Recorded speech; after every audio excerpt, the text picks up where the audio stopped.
While most of the market is still focused on meme coins and short-term narratives, a major shift in global financial infrastructure just went live. And almost nobody's paying attention to this one, guys.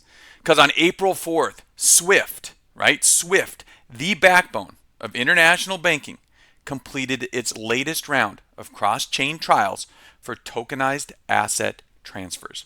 And guys, the network that consistently surfaced at the center of those tests was Hedera. Not XRP, nothing else. It was Hedera. HBAR is the token. This isn't just another partnership headline. It is confirmation that HBAR is positioning itself as a core piece of institutional infrastructure going into the latter half of 2026.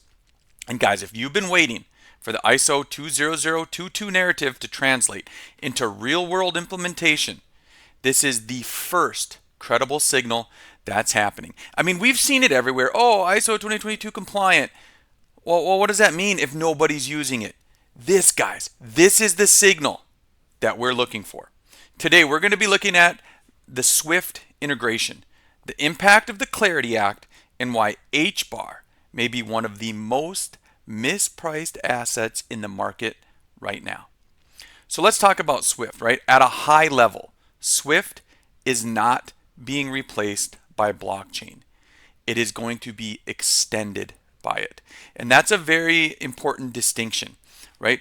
Global banks are not just going to stop using SWIFT, but SWIFT is going to extend their capabilities by implementing the blockchain. And the April 4th trials, right? Those are the ones we mentioned earlier. These demonstrated that Hedera can support delivery versus payment settlement and interest distribution for tokenized financial instruments at a global scale.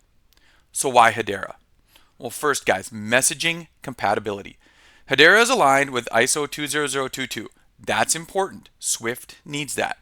And that is becoming the global standard for financial data exchange. And second, performance and predictability. Hedera's throughput and fixed fee model create a system that institutions can actually model, audit, and scale. And when you're dealing with big time institutions, auditing and expanding at scale are things that are an absolute must have. And number three, guys, governance. The Hedera Governing Council includes companies like Google, IBM, and FedEx, and that matters. Traditional finance doesn't rely on anonymous operators. It relies on accountable entities. And SWIFT is moving towards a shared ledger model. And Hedera is emerging as one of the primary frameworks being tested within that transition. So guys, the second major development that is really benefiting this is regulatory clarity.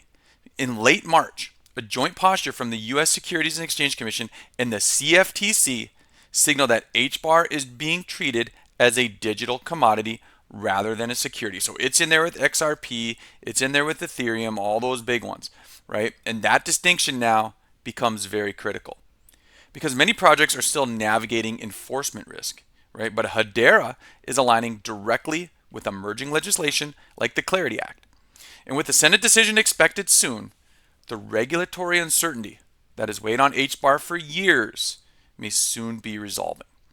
The market response is already visible. HBAR is now included in multiple ETFs globally. And institutional capital doesn't move towards narratives.